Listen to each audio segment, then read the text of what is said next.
that play your fight song. This is the SEC, and here it just means more.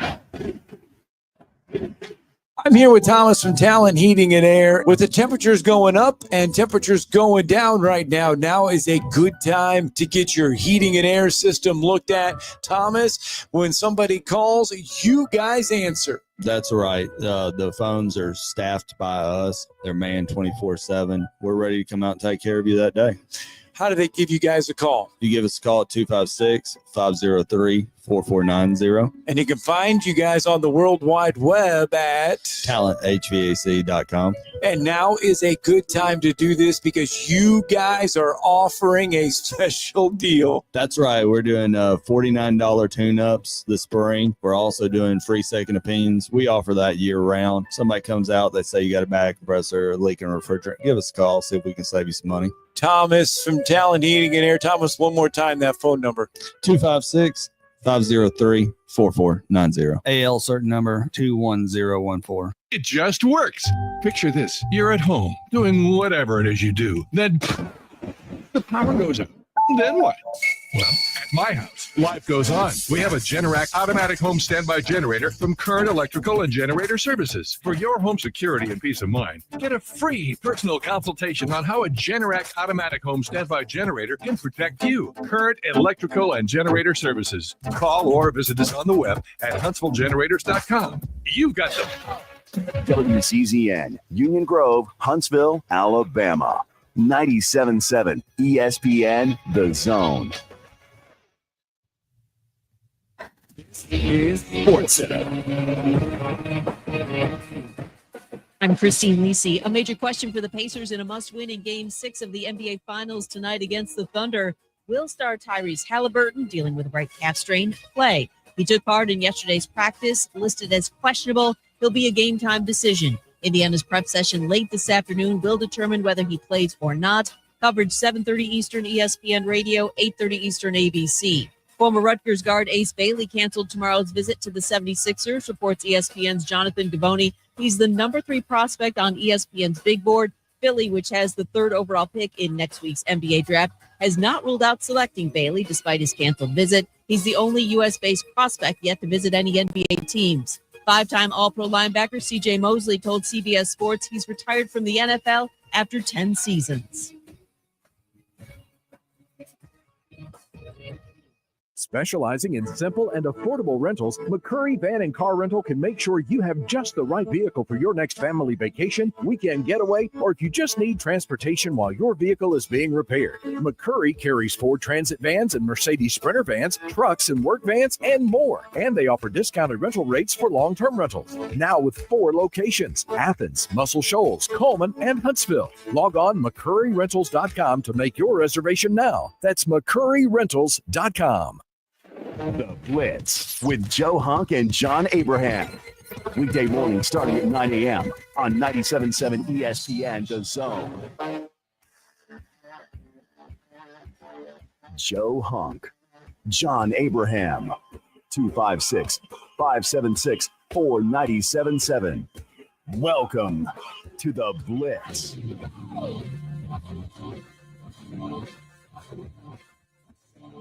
No matter what you were watching last night, when it comes to the baseball scene, you're probably enjoying it. Welcome in to the Blitz. John Abraham, Joe Hunk, back at it again with another episode of the Blitz here on 97.7 ESPN, The Zone. First hour, also on WCDT up in Winchester, Tennessee, in that area. So we say hello to you. And welcome back to another great show full of sports talk, 2 hours straight, as well as some goofs and gaffes along the way. Arkansas drops the ball yesterday and leads it to LSU to face off against the Chanticleers in the World Series. We'll be getting into that conversation throughout the show. Get a little bit more information on the Chanticleers and what they're bringing in, because a lot of people looking at this LSU team thinking that they've got the upper hand, just because, well, it's an SEC team and they're the more notable World Series squad, right? Yeah, well, that might not be the case. This Coastal Carolina team, more elite than ever. On top of that, the Braves get a huge win last night, making it 2-0 against the Mets in this series. And this time it was a shutout. And I got to admit, we're all very happy about the outcome of this one. Chris Sale, for the majority of the game, he's pitching lights out, and he does get the win. And let me tell you, Braves did exactly what they needed to do, Joe. I mean, this is a game where we said that they needed to get up quick, and they needed to stay up. I wish there were more runs throughout this game, but you know what? It's totally fine. 5-0, totally good. I think you can sit and rest assured as long as you don't have to go into the deep depths of your bullpen, and that's exactly what the Braves didn't do. Well, they were also very good in bringing Iglesias in a situation where I don't even think he could have blown the lead. Which is 5-0. Yeah, with two outs already. Yeah, with 2 outs already. Like, it's hey man, we've done everything to make sure you can't screw this up. Yeah. So have at it, bro. Yeah. Like that was the best situation that they possibly could have been in trying to get that. And it wasn't just that they won 5-0. It's that they scored early. They scored in the first inning, scored in the second inning. You went ahead and went up against a pitcher that has a extremely high ERA this year. And you did what you were supposed to do against a starter like that. And now you're going to have to turn around and play tonight for an opportunity to sweep it. And what's crazy is as good as these first 2 games are, and obviously there's lots of you can get into, but as good as the first 2 wins are, you have got to sweep this because the difference in a sweep is 2 games. Because if you sweep the Mets, you have gained 3 games on this team. But if you lose today, you've only gained 1. So there's a massive gap between winning 2 and winning 3. No doubt. So you've got to win today to make this even more worth all the praise that you're getting. And you've got to finish this off because sweeping them and winning 3 in a row is a massive accomplishment. You then get it to being within 10 games of the Mets and possibly 4.5 games of the final wild card spot. And instead, if you lose, then you're back 12 games now, and you could still be 5.5 games back, depending on what happens in the wild card. But there's such a huge gap between what happens over the course of the next 27 outs. Oh, yeah. For the Braves. That's why this is so important. And when you're 11 games behind the Mets and 10 games behind the Phillies, I mean, you talked about that gap, and it is big. So, I mean, any game at this point, you want to get in, you want to win. And on top of that, a total sweep of the team that has been, I mean, kind of just annoying, a pain in your thorn or a thorn in your side for the last few years in the Mets. I mean, it's just one of those teams you gotta sweep. I mean, you just can't go without it. And with the effort that we're seeing from these starting pitchers, it's like there should be a conclusion that is happy. But again, this is baseball; anything can happen. But let me say, Chris Sale's diving grab, I mean, it wasn't just the pitching. It was the fielding, too. If you think that I'm outlandish for saying that this is a massive series in the middle of June, look at what Chris Sale did last night in the 8th inning. It was the 9th inning, wasn't it? Yeah, it was the 9th inning. It was right before he got taken out. Right before he got taken out. He does this in the 9th inning of a 5-0 ball game because he's trying to finish this thing out. You can't tell me that this is not a huge series. Like this is a playoff series in the middle of June for this Braves team. And Chris Sale makes a play like it is game 7 of the World Series. Oh, yeah. That is a play that you only see in those situations. Yeah, I think a lot of it came from him wanting to keep the shutout. I think that's something that definitely came into play. It makes you work a little bit harder, but of course he got through 8.5 innings. He had 7 strikeouts. And I will say, you know, this is one of the bigger additions for the Braves in the last few years. But you can't look past the guy that started it all off last night, and it's always going to be Ronald Acuna.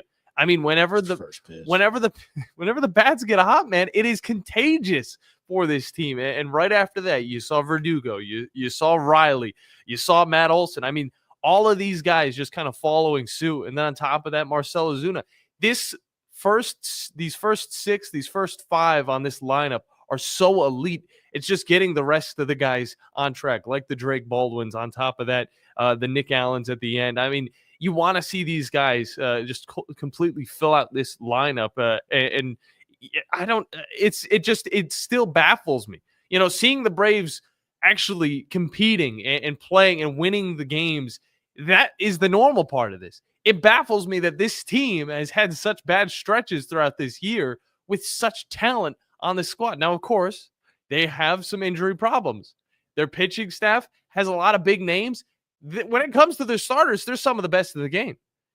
Well, but Joe, it goes back to the backhand of the ball or the bullpen. Look, and you saw the defensive play from Allen, that you saw the backhanded, the ability that he made to throw it across the top. That completely stopped himself on the ground.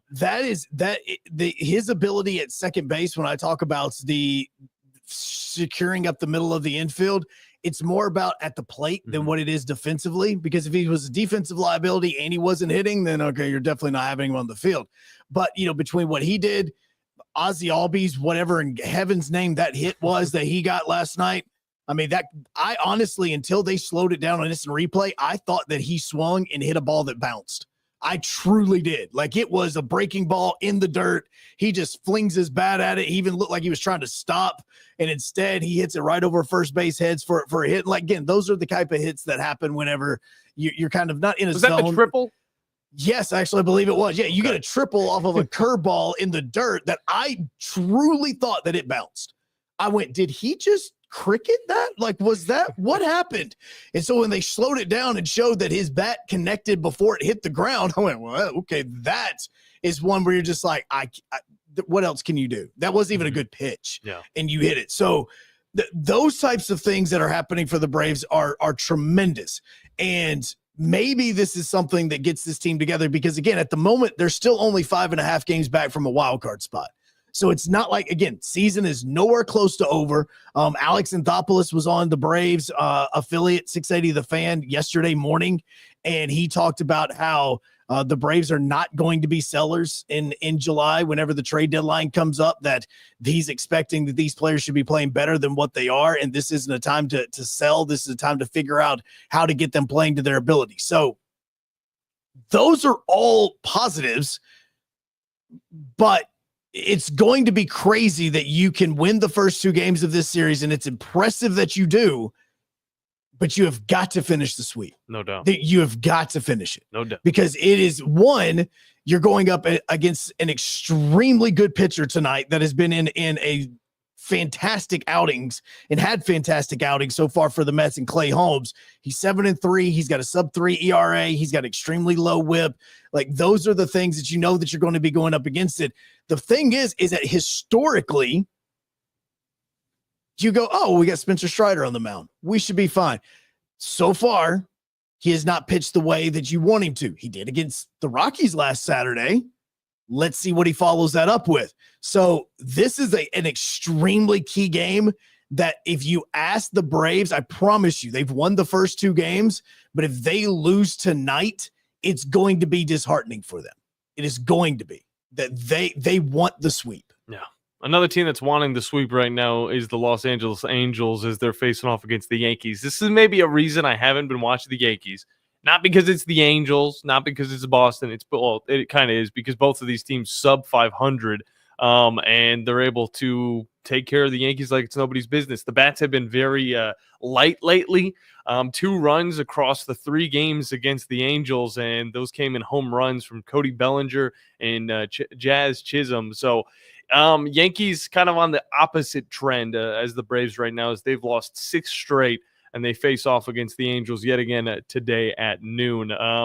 Joe, we've already got Steven hopping in on the chat saying good morning. He's feeling good. He's rocking and rolling. We're feeling good as well as the phone lines at 256-576-97.7. And as we say that, Michael also got in on the chat. We'll take a look at that here in a second. But Dennis is on the phone lines, and let's meet with him. How you doing, Dennis? Guys, how y'all doing? How you doing, Joe? I'm doing good, man. How about you?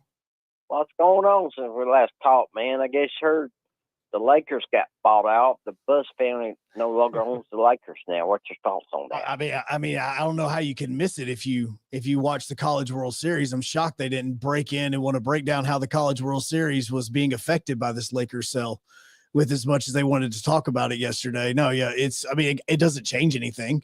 I mean, again, they're selling the team. It's not like they're not going to be moving the Lakers. They're not going to be changing anything. That, the team is still going to be what the team is with the history that it is. The Buss family wasn't going to sell this team to anybody that was going to want to change anything. Now, obviously, there's going to be, some possible subtle changes as far as the way the team is ran or something. But I mean, the Lakers are the Lakers. Like it'd be like the Steinbrenners selling the Yankees. I know, man.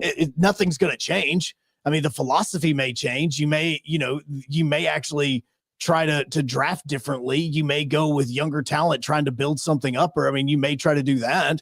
You may try to get rid of, somebody that may be, just a nuisance to the team because he just wants to run the whole thing, that sort of thing. But, nothing's changing with the Lakers. I just want, well, Joe, I tell you, you're the baseball guru, man. I knew it. This is why I knew you were calling. I knew you were calling about this. I can't help it, man. That's my wheelhouse too. No, I knew. Well, trust me, this is bigger to me than what the Lakers is. Tampa Bay looks like they still gonna move to Orlando because there's no land available in Tampa. That they're gonna build a new soccer stadium where that Yarber site that they consider a while back, and Stuart Steinberg looks like he's gonna sell the Rays now. Yeah, he's in obviously he should. First off, he just made a massive profit on what he did because he bought this team for $200 million and he's selling it for almost $2 billion. Like, you want to talk about a profit, just, you can walk away on this. The biggest question is going to be now is what the Rays do and what this new ownership is going to do, because the owner's is supposed to be out of Jacksonville. So the question is going to be, would moving the team obviously be an option? What are the Rays going to do for a long-term home, especially if in negotiations with the city of Tampa? Obviously, if he sells the team, which Major League Baseball was trying to get him to do, will the new owner have a better in with the owners in the city that he could possibly get a deal done that's so those are going to be the first questions that you're going to have to ask when it comes to Tampa and with this new ownership, if the deal does get done. Yeah, that's amazing.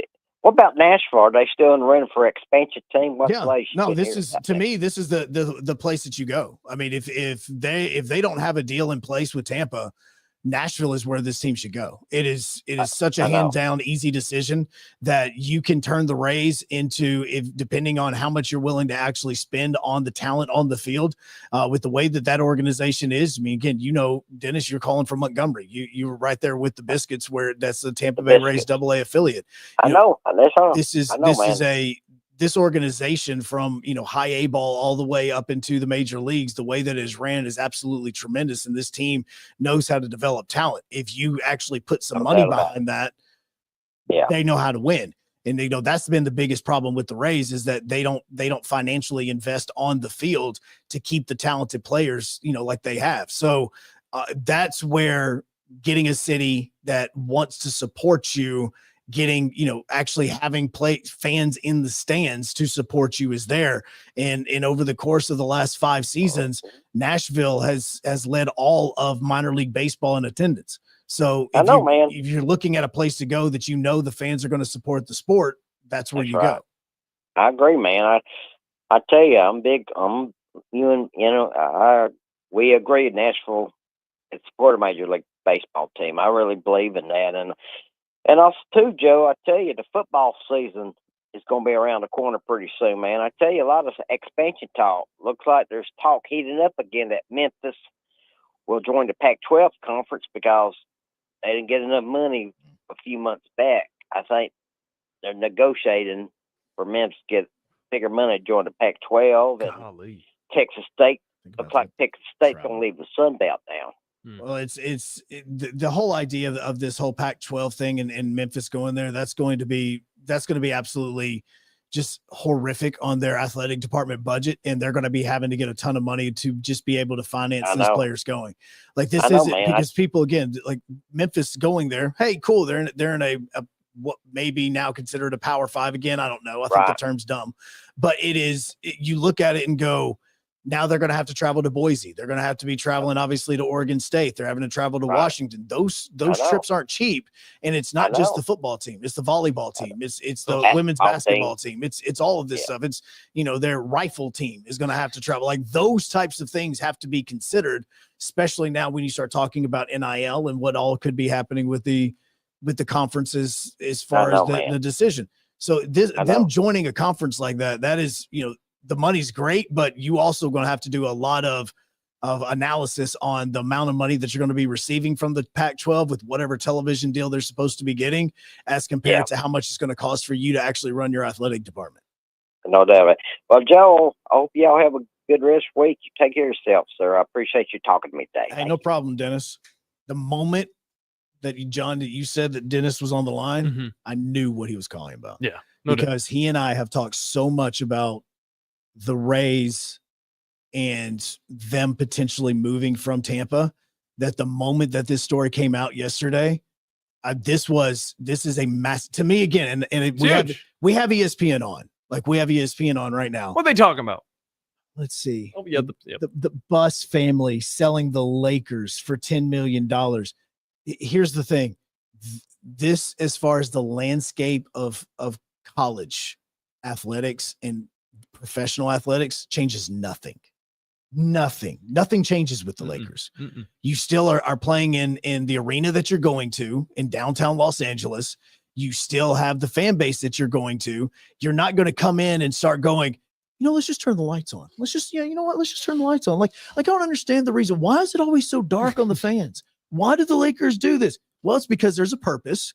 Because it's LA and this is a stage, and so they're treating it like it's a stage. And so whenever you go to a play, what happens? Lights are out on the crowd, lights are on the court. That's what Los Angeles is. Now, could philosophy change? Could those things? Possibly. But nothing changes with the Lakers. Yeah. The Lakers aren't moving now to going to Kansas City. They're just not. It's nothing like that's taking place. The only thing that really does change is the Bus family's pockets, because they're getting a lot wider thanks to the millions and billions of dollars that they're getting. Joe, now, if you want to talk about the lineage as far as what Jerry Buss did for that team, no doubt. Absolutely. And trust me, I will sit and I will scream to the heavens that the Showtime Lakers docudrama that was on Max that got cut short because of the writer's strike totally needed 2 and 3 more seasons. That show was amazing for what it was doing. It was so incredibly good. And you need to go and watch it because it does show the Showtime Lakers and how all this stuff was built. I mean, they could truly take that show and go all the way into the 90s with Kobe and Shaq. They could absolutely do it. And I would have watched every second of it because it's so incredibly interesting. Okay.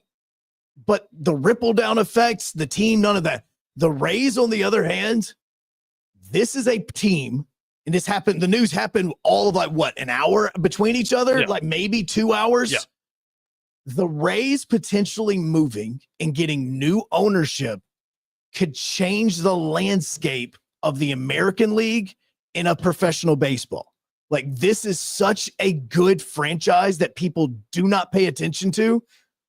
I would love, and I've begged and pleaded that if Nashville got a team, that it would be the Tampa Bay Rays, because this organization, top to bottom, is the best baseball organization in sports. Absolutely it is. Really? It is that good. Okay. They are that good at finding talent, developing talent, and getting them to the major league level where the moment they step on the field, they are serviceable. There's never a question of, all right, well, is this guy going to do it? The only thing that takes out talent with the Rays is injury. That's it. And they trade away more talent than they actually get to put on the team. 2020, they played in the World Series. Don't care what you think about the thing. Look at how many times they've made it to the ALCS, how many times they've made it to the World Series, how many times they've made it to the playoffs. Don't forget last year, no Joe, budget. They had an insane streak right out the gates going. I mean, they were 16-0 at one point. This is the best developmental baseball program in all of baseball. I mean, doesn't care what level the Rays are at. This could absolutely change the entire structure and pecking order of the American League or National League, depending on, the way things move around. if this new ownership does what the old ownership would not do, and that's actually invest in the players that are on your field. Look, the team's selling for $10 billion. It's a lot of money. I want to let you know how much Jerry Buss bought it for back in 1979. Inflation does play a little bit of a part, but it's kind of ridiculous how much they truly gained on selling this team. But we'll give you guys that answer and so much more because we're going to keep on rocking and rolling. We head to Omaha because we're going to be talking extensively here in a moment with a wonderful guest we're getting on for just the second time. It's Alan Blondin from the Sun News to talk a little bit about these Chanticleers and what they have to offer going into the World Series finale. Don't go anywhere. You're listening to The Blitz here on 97.7 ESPN The Zone, ESPN Winchester, and WZZN TV. Joe Hunk, John Abraham. You can watch The Blitz live now on X at 97.7 ESPN. Eagle Masonry and Installation. It's right there in the name. Eagle is your one-stop shop for block, stone, or brickwork, monument signs, and outdoor kitchens and fireplaces. Eagle also offers the finest craftsmanship and insulation, including fiberglass or spray foam insulation, and of course, insulation removal. Philip Love and his team have years of experience, bringing the region the best in masonry and insulation services. For more information and a quote, visit insulatewitheagle.com or call 256-755-1556. Eagle saves you time. Eagle saves you money. You've got to experience Toyotathon at Bill Penny Toyota. They've got the selection with over 700 new Toyotas to choose from. And they've got the extras with Bill Penny perks and a 10-year unlimited warranty. So get on over to Bill Penny Toyota today and experience Toyotathon. Bill Penny Toyota in Huntsville and online at BillPennyToyota.com. Bill Penny's Toyota 10-year unlimited warranty is valid through the 10th year of ownership. Valid on new vehicles only. See dealer for details. The new favorite place for delicious Mexican food is Corralejos Mexican Grill in Huntsville. Check out their reviews on Facebook and you'll see what people are raving about. Enjoy drink specials all day, Monday through Thursday, like house margaritas for $3.99 and 12-ounce drafts for $2. Even vegan-friendly entrees on Monday starting at $5. Corralejos Mexican Grill, 1658 Old Monrovia Road in Huntsville. Follow them on Facebook and Instagram to stay updated on their specials. SportsMed is the official team physicians of the Rocket City Trash Pandas. And if the pros trust SportsMed, you can too. SportsMed provides every service you might need for complete orthopedic care, specializing in orthopedic surgery, sports medicine, joint replacement, spine surgery, neurosurgery, and podiatry. And they offer their own brace shop, in-house full-body MRI, physical therapy, walk-in clinic, and so much more. 4 locations and on the web at sportsmedalabama.com. I'm here with Thomas from Talent Heating and Air. With the temperatures going up and temperatures going down right now, now is a good time to get your heating and air system looked at. Thomas, when somebody calls, you guys answer. That's right. The phones are staffed by us. They're manned 24/7. We're ready to come out and take care of you that day. How do they give you guys a call? You give us a call at 256-503-4490. And you can find you guys on the World Wide Web at talenthvac.com. And now is a good time to do this because you guys are offering a special deal. That's right. We're doing $49 tune-ups this spring. We're also doing free second opinions. We offer that year-round. Somebody comes out, they say you got a back compressor, leaking refrigerant. Give us a call, see if we can save you some money. Thomas from Talent Heating and Air. Thomas, one more time, that phone number. 256-503-4490. AL certain number 21014. At the Huntsville Sports Commission, we do sports. The Rocket City is your destination for world-class sports in North Alabama. The Huntsville Sports Commission brings elite tournaments, championships, and other exciting athletic events to our city. From youth leagues to national championships, we're driving tourism, boosting local business, and building a stronger, more active community. When you team up with us, we'll worry about the details so you don't have to. We do sports. Your Fox 54 weather brought to you by Tellini's Italiano. I'm Chief Meteorologist Jordan Dressman. A partly sunny to mostly cloudy sky this afternoon. Scattered showers and thunderstorms. Temperatures climbing into the mid-80s, dropping into the mid-upper 60s as we head into the overnight. A mostly sunny sky for your Friday. It looks like we're probably going to stay dry. Temperatures climbing into the mid and upper 80s. It is going to feel like it's in the mid and upper 90s. That heat continues as we head into the weekend. Your Fox 54 weather, only on 97.7 ESPN The Zone. The Drive with Wes Neighbors and Steve Moulton. Weekdays from 5 to 7 p.m. Only on 97.7 ESPN The Zone. Coming up in just a few seconds on the Blitz on 97.7 ESPN The Zone. ESPN Winchester and WZZN TV. We're going to talk a little bit more about the College World Series, but developing right now is news that a former Alabama Crimson Tide player is calling it quits as C.J. Mosley is going to officially retire. That news coming out just a few moments ago. Finishes his career as a 5-time second-team All-Pro, 5-time Pro Bowler.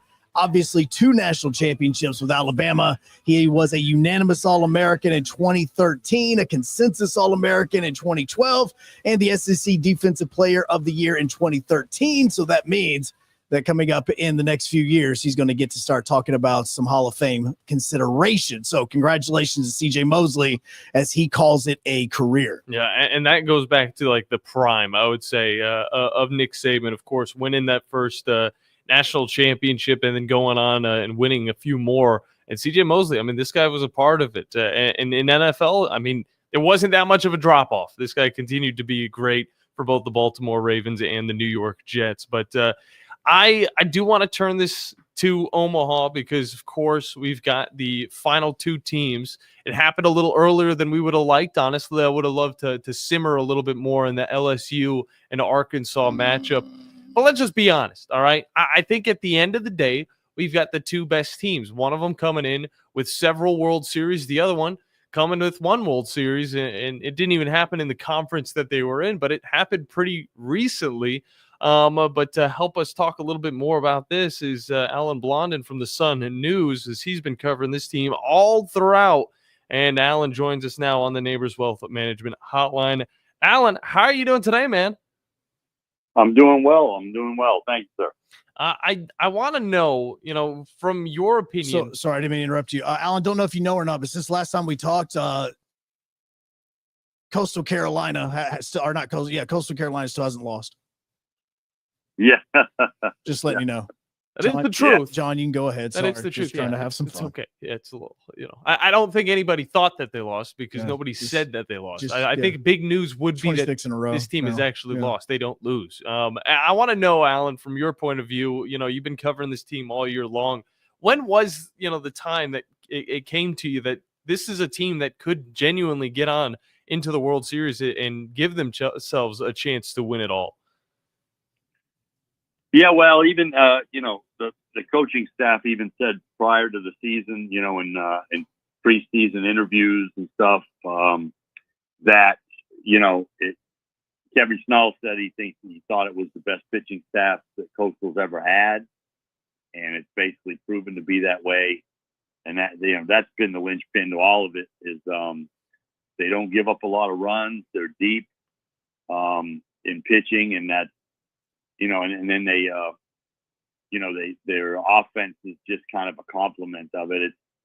They don't hit a lot of home runs, and they just do what they need to do to get people on base and move people around and score enough runs to complement that pitching staff. But literally before the season, Kevin Schnall said, this is probably the best pitching staff we ever had at Coastal. So, and he was a 21-year assistant to Gary Gilmore there before he took over this year. So he'd been in the program. He was there in 2016. And it's interesting. It's a much different team than 2016 was, but yet, just as effective, obviously. Yeah, and that is one of the questions I wanted to ask, actually, going back to that 2016 season. This was back whenever it was the Big South Conference that Coastal Carolina was a part of, and they went on to win it. It wasn't a perfect run. Obviously, there were 2 losses within it, but it was their first time to the World Series, and I believe they in the World Series, they only lost one game and went on to win against Arizona. It's crazy how, we get, 10 years later and we still see some of the same teams going into this thing. But what is the biggest difference? I mean, is it really just that pitching staff, or, what was the difference that got them to the World Series and won it? And then on top of that, is this maybe a better team that we're seeing in 2025 compared to 2016? Yeah, and a couple things about that 16 team. So they did, in fact, they lost 2 games in the College World Series that year. They actually had to come from the losers bracket. They lost the second game. They beat Florida in 16. They beat Florida when Florida was number 1 in the first game of the World Series. They lost to TCU. Then they had to win 3 elimination games, including beating TCU twice to get to Arizona. And then they won the rubber game. They lost the first one, won the second, and won the last game by a run. I remember there were runners on second and third and a full count, and they got the strikeout to end the game. So that's how they did it in 16. And one of the interesting things about 16, also, they went to LSU and beat LSU in the Super Regional to get there. So these two teams have a little bit of history when it comes to Coastal's only run. They went through LSU in the Super to get to the College World Series. Well, and we consider, and we can still look at them as, Coastal Carolina, this team that's not a Power 5 and all of this, but, what does it take to change that narrative about it? I mean, when we think of Gonzaga, we don't think of them now as like, oh, well, they just sit there and they play in their little conference and then they go and they make a run through the tournament. Well, what does it take to get that thought process now with how Coastal is playing, not just what's happened over the course of the last 10 years, but also what's happening right now? Because, guys, I mean, you're dominating teams that have been considered some of the best in college baseball all year long. Yeah, I mean, it's, as good as you think they are and all that, the 26 games in a row is just astonishing, really. I mean, yeah, they, so they finished the season you think about what they've had to do to get to 26 games. So they finished the season on a 14-game win streak. Then they swept through their conference tournament. They swept through their home regional that included East Carolina and Florida. They go to Auburn, sweep Auburn in the Super, and then they win the first 3 games of the College World Series. I mean, against Arizona, Oregon State, and Louisville. So it's astonishing that this team hasn't lost since April 22nd is it. But yeah, I can go if you'd like. I can go into some detail about why I think they've been able to do it and how they do it. And oh, absolutely. No, that's why I'm curious about it, because again, this is this stuff that changes narratives about this whenever you're talking about college athletics. I mean, Coastal Carolina in 16 was considered that Cinderella that we always want to have in college basketball, but now you're back and it's not one of those, oh wait, they're back. Like, we don't consider them the same way anymore. We shouldn't. Yeah, well, they've, let's see. Just as far as good as the program is, they were in the Big South that year in 16. That was their last year in the Big South. They had already committed and were known to be going into the Sun Belt the next year. So that was their last year in the Big South. And the Sun Belt is a better conference than the Big South in everything. And it's what they were able to do as a member of the Big South was pretty surprising. They actually, I remember they hosted a Super Regional in 2010. Actually hosted a Super Regional. Their stadium wasn't big enough to host it, so they had to play at the minor league team in Myrtle Beach, the Myrtle Beach Pelican Stadium. And they hosted South Carolina that year and actually lost. That was the first of South Carolina's back-to-back titles, and they actually hosted them in the Super and had them beat in their 2 games. They had leads in the 8th inning of the 2 games they lost. Or they could have easily beat South Carolina and been in the College World Series in 10, and they would have been there earlier than they had in 16. But yeah, they've hosted. They've been in 4 Supers since 2008. They've been in as far as just getting the regionals, they've been in, I think it's 21. They've been 21 regionals. Almost every year for the most part. They had a Hall of Fame coach in Gary Gilmore. who won the championship in 16 and had Schnall with them, and they have been a very, very, very good baseball program. Baseball is the bell cow of their athletics program. Football has gotten some notoriety of late since 2020, but really baseball's been that one steady program. And so this year, again, that pitching staff is phenomenal. And we get to see. It's going to be interesting because we get to see best on best. Neither team lost a game, so they're going to be all set rotation wise. The best pitchers, Coastal's loaded with Cameron Flukie and Jacob Morrison. Both guys are dominant, and they're going to start the first two games. Their bullpen is deep. Like their starters. I can just throw some numbers at you. Their starters are 20. Their 3 Friday, Saturday, Sunday starters are 25-3 combined. Actually, after yesterday, it's 26-3. They have almost 200. I think it's about 290 strikeouts and 55 walks. They don't walk people. And then you look at their pitching staff as a whole. They have 20 pitch. They have 9 pitchers who have thrown at least 20 innings. The highest ERA of those 9 pitchers is 3.51. That's a starter on other teams. Wow. Yeah, so they're deep. They've got those 3 starters, and if you add, you got 9. You got 6 other guys who have thrown 20 plus innings, and they all have an ERA of 3.5 or less. And then what they do on offense is they don't hit a lot of homers. They average less than a home run a game, and they haven't hit one in Omaha yet. They've won these 3 games without a home run, but they do get hit by pitch. Yeah. They just set the all-time NCAA record for hit by pitches with 176 on the season. They get hit by pitches. They take walks. They're in the top 10 of both sacrifice bunts and sacrifice flies. They're aggressive on the base pass. When they get on the base pass, they've stolen about 110 bases this year. They're just gritty, tough. They're willing to take a hit by pitch to get on base, and they're willing to do whatever it takes to move around the bases. And that's how they win. And if you make a mistake on defense, you give them an error or something, they always take advantage of it. They score on a bunch of wild pitches. It's just the way they manufacture runs, and they don't give up a whole lot. And in the end, it's 26 straight wins, which is just amazing. Yeah, and you said it. I mean, they get a lot of runs. They don't give up a lot. That's exactly what happened yesterday, 11-3 against Louisville to kick them out of the tournament. And of course, I mean, you talked about the Sun Belt, the move from the Big South, how they did, have to go up to a better conference. And usually, whenever that is the case, there's a little bit of hesitation within those next few seasons that takes you a little bit to kind of get acquainted with it. That didn't really happen for Coastal Carolina. I mean, they were already winning the conference, I think, a year after they joined. But, I mean, for the Sun Belt, what does this mean for this conference? I mean, you don't see the Sun Belt really competing for national championships in many other sports, do you?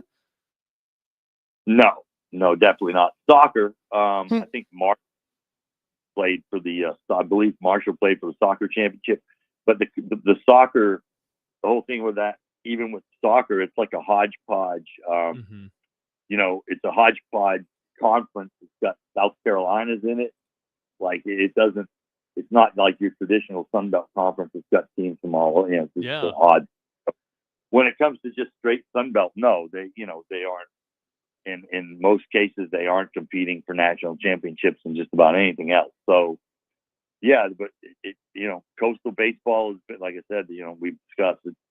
It's been there. I mean, it's been a consistent regional team, sometimes super regional team, and now 2-time College World Series team. And, the head coach has talked about this going through this run, that the administration is behind it. They actually were willing to, they supported him in hiring the best coaches he could. And he hired Matt Williams from South Carolina as the pitching coach.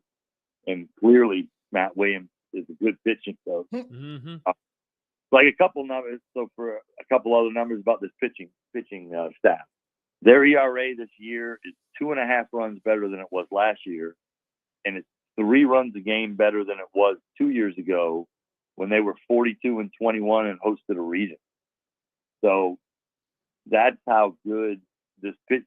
3 runs a game better than a team that hosted a regional 2 years ago. So it's just, they used to just even the 16 team was like just power, speed, average. I mean, they just bludgeoned at the plate.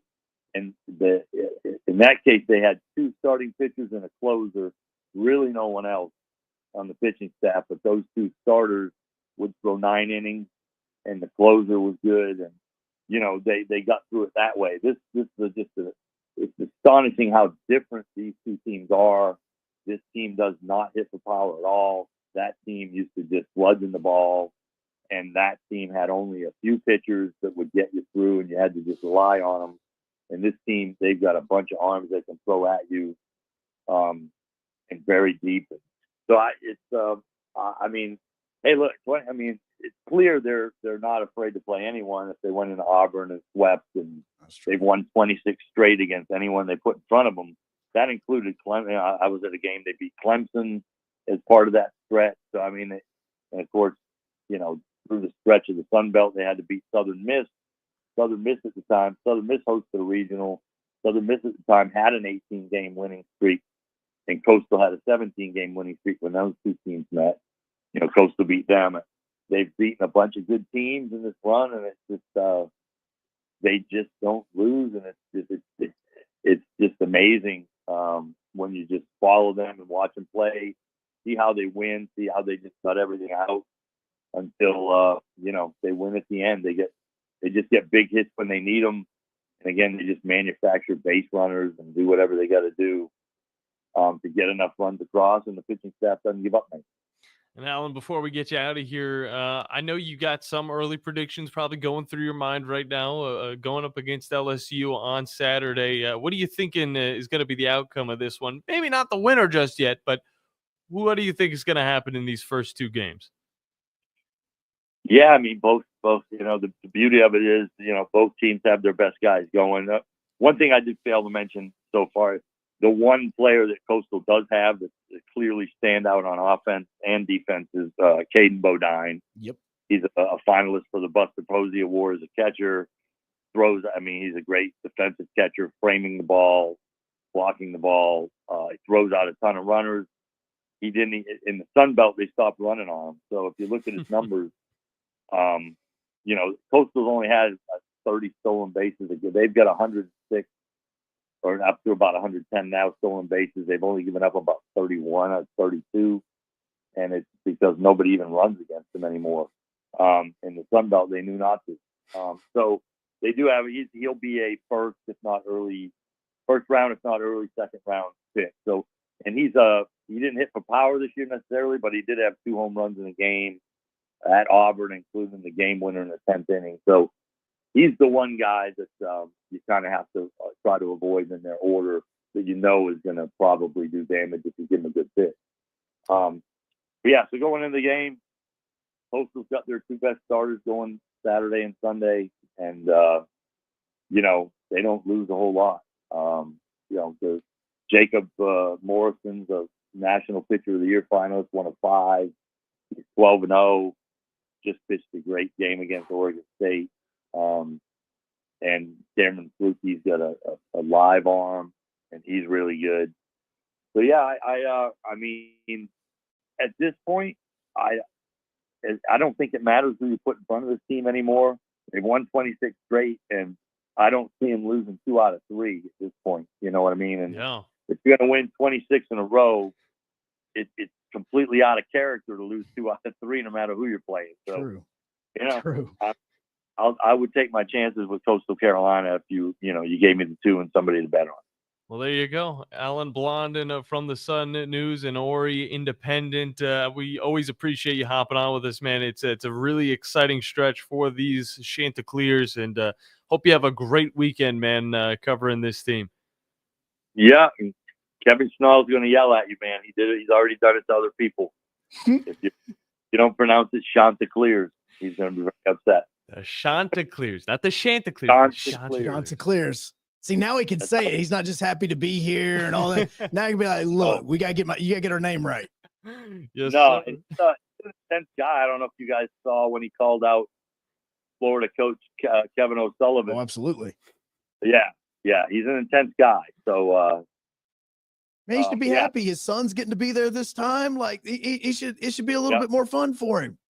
I agree, man. I'm telling you, in all the press conferences, in the last press conference, after the Oregon State game, his first words were Chanticleers.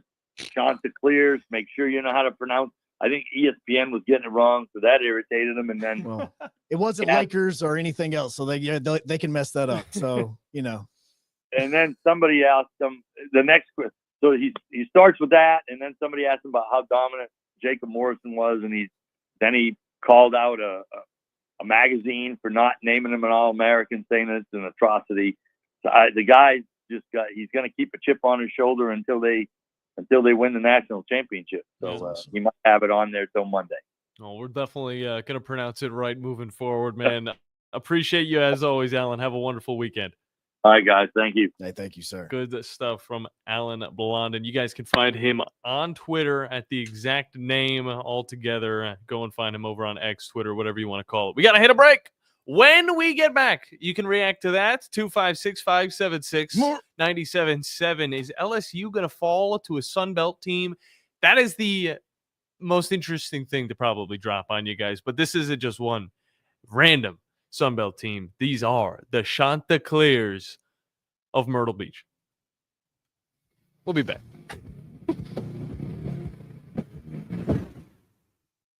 This is the Blitz with Joe Hunk and John Abraham. 256-576-4977. This is Brent Musburger's VSiN Action Update on 97.7 ESPN The Zone. Drivers who switch to Progressive have an annual savings of nearly $750. Progressive.com. Braves blanked the Mets 5-0 yesterday. Spencer Strider on the hill today for Atlanta. $1.37 favorite against Clay Holmes of the Mets plus 112. 8.5 under the total. College World Series Championship Series Game 1 Saturday. LSU laying $1.75 against the Coastal Carolina Chanticleers plus 135. NASCAR this week at Pocono for the Cup race Sunday. Danny Hamlin plus 450. Xfinity race Saturday. Justin Allgaier plus 280. And Corey Heim plus 110 when the Truck Series race at Pocono on Friday. NBA Finals Game 6 tonight. Oklahoma City laying 6 against Indiana at Gainbridge Fieldhouse. For more, go to VSIN.com. Mike Sennett, 97.7 ESPN The Zone. The state's largest orthopedic group is growing to meet the needs of the patients in our community. The Orthopedic Center has long been the most trusted name in orthopedics in North Alabama. So as our area continues on the fast track, so does the need for premier orthopedic care anywhere and anytime you need it. TOC is proud to announce the opening of our new locations in Albertville and Hampton Cove, along with the grand opening of our newest office in Decatur. These clinics will offer the same high-quality orthopedic care you have come to associate with TOC, with the convenience of being closer to home. As a patient, your time is your most precious asset, and we recognize that at TOC. That's why we are also proud to announce the opening of our urgent ortho clinics to handle those bumps and bruises that need prompt attention. These clinics are available to care for acute orthopedic injuries with no appointment necessary. With 38 physicians, 20 centers of excellence, and now more than a dozen locations to serve you, TOC will continue to be the name you turn to for the best orthopedic care at the right time. Visit our website at visittoc.com for more information. TOC, helping you live a better life. Would you call a plumber for a root canal? The same goes for selling your timberland or farm. Choose someone who understands your property and can help you on the front end so you can capitalize on the back end. I am Bo Butler with Southland Realty and Auction. As a guide, I have put many hunters in position to take a shot. It's time for you to take your shot. Let's talk about putting you in position to sell your property. Call me at 256-609-0512.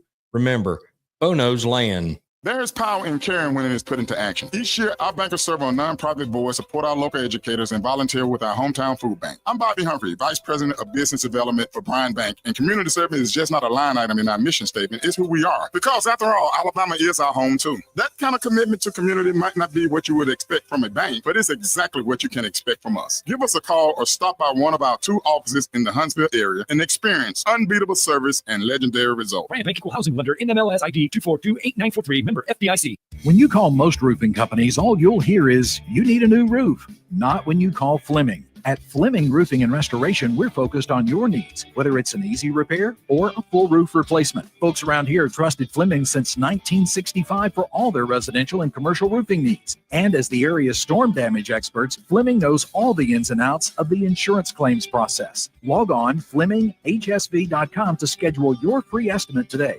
Fleming Roofing and Restoration. We show up.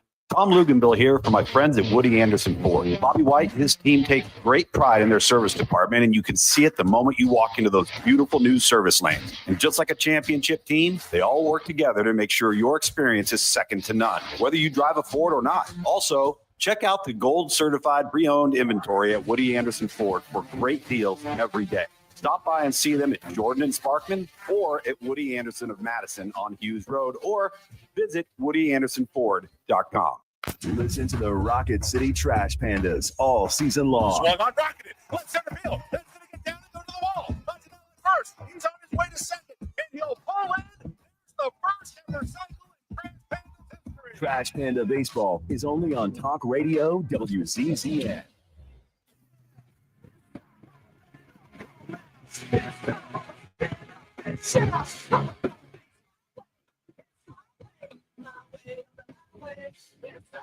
Hello, welcome back into the Blitz, presented by the wonderful people at Fleming Roofing and Restoration. The guys you need to talk to about all of your roofing needs. We stress it so much. Doesn't matter if there's a tornado or something crazy going on with the weather. If it's just raining constantly, it's going to cause wear and tear on that roof. Fleming Roofing and Restoration are the guys you need to contact to get it fixed up and figured out, so you can rest assured while you're chilling out, watching all the sports you want. Yes, and obviously today is Juneteenth. We know that a lot of people obviously are now, with this being a brand new official holiday, a lot of people that are on vacation today. I know obviously it's become a corporate holiday for many. I want to be off today. Dude, I've been off for the last 3 years. This is weird for me working on it today. Golly. So, but I guess it's not my way. If you don't know about the history of Juneteenth, learn about it. It's a massively significant day in the history of America, and the importance of it, I fully understand, respect, and get. And obviously, it doesn't have to have happened to you or your race for you to not respect it. So I get that. From a sports standpoint, down in Birmingham, as long as the weather holds, because it's pouring down rain here right now, there's an absolutely amazing event taking place at Rickwood that is called the East-West Classic. Is the second year that they are doing this. It's going to be a 5-inning baseball game. And before that, there's going to be a home run derby. And you're like, okay, well, what is the East-West Classic? Here are just some of the players that are on the rosters for the West team. CeCe Sabathia. Okay. Nick Swisher. Oh. BJ Upton, Matt Kemp, Adam Jones, LaTroy Hawkins, Prince Fielder. Prince Fielder, dang. That's just the West. The East is made up of players and former All-Stars. Gary Sheffield, Andrew Jones, Ryan Howard, Curtis Granderson, Dexter Fowler, Jake Peavy, D. Strange Gordon, Justin Upton, and there's a few more. Edwin Jackson, who won the World Series with the Cardinals. This is literally, like I told John in between the break, I promise you, when you hear this roster, this is a Yankee fan dream with all these former Yankees, as well as Braves, World Series champions. 10 different World Series champions are playing down at the East-West Classic as part of Juneteenth that they're celebrating at Rickwood. Golly. It's amazing. Go Hunk. John Abraham, 256-576-4977. This is the Blitz on 97.7 ESPN The Zone. The Braves roll into the 2025 season with a singular focus. Bring home the division title and remind the league what Atlanta is all about. Swung on, driven to left center field and deep. That baby's out of here. Austin Riley. 3-0 to Olsen, and he powers one. Deep right center field to the wall. It's gonna fly. It's a home run. Back-to-back homers. 97.7 ESPN The Zone. The company is Eagle Masonry and Insulation, but did you know they're also Eagle Landscaping and Dirt Work? Eagle can take care of all your landscaping needs, including irrigation, sod work, and planting, both plants and trees. On the dirt work side, Eagle can grade and build your pads, haul dirt in or out, and even do erosion control. Philip Love and his team can do it all for you. The website is the same, insulatewitheagle.com, as is the phone number, 256-755-1556. Give them a call and see what Eagle can do for you. Eagle saves you time. Eagle saves you money. Hi, my name is Dan Aldridge. I'm here to let you know about the Aldridge Law Firm and the soon-to-be-announced Legal Town Center. I've been practicing law in Alabama since 1984, and I also practice in Tennessee. And I'm from North Alabama, and I'm here to represent you and take care of your legal needs. For many of us, hiring an attorney is not high on the priority list and maybe a little scary. But it's something that we all need at some point. So by all means, do your homework. And if you need representation for car accident, wrongful death, medical malpractice, nursing home abuse, or estate planning, or any other matter, just give us a call at 256-534-3188. And you can email me at Dan, that is Dan at danaldridgelaw.com. Dan at danaldridgelaw.com. God bless America. No representation is made that the quality of legal services to be performed is greater than the quality of legal services performed by other lawyers. Your customers deserve the best, and so do you. You invest in your customers with your heart, soul, and skill. Well, it's time to invest in yourself with the next generation Cat 255 compact track loader from Thompson Tractor. After all, those who give their best deserve the best, and this machine has it all. With features that include a more powerful engine, tri-axle truck loading capabilities, a spacious cab, and a smooth ride for all-day comfort. Best of all, now Thompson Tractor is making that investment even better with our workhorse special.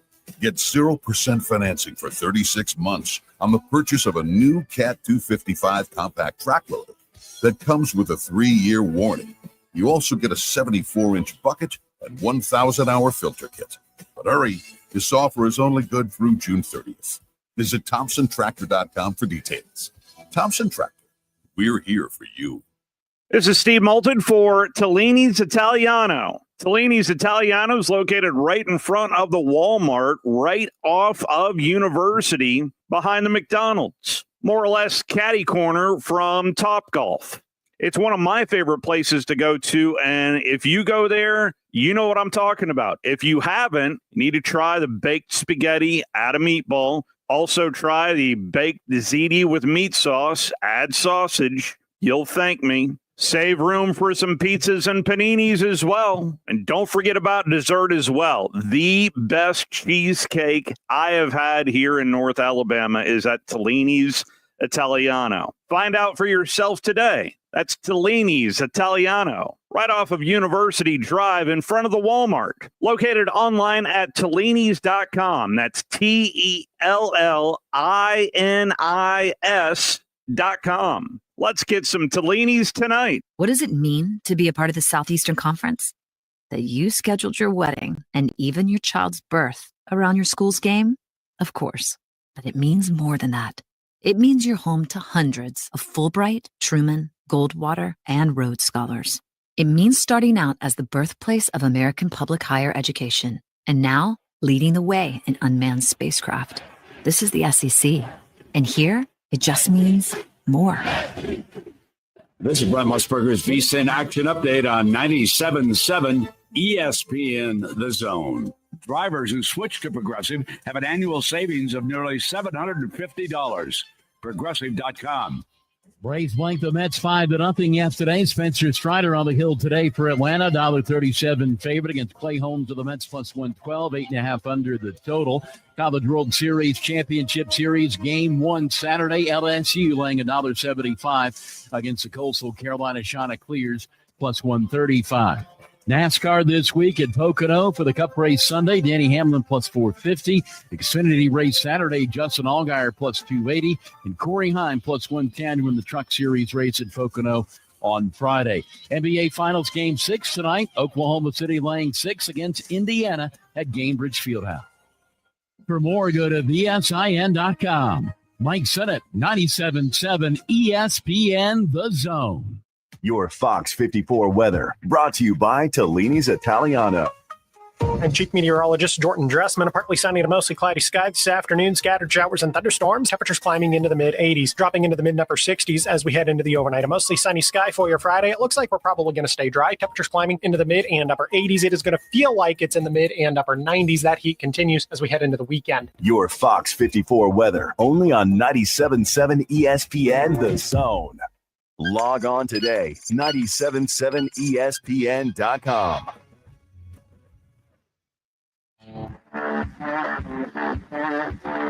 Joe Hunk, John Abraham, 256-576-4977.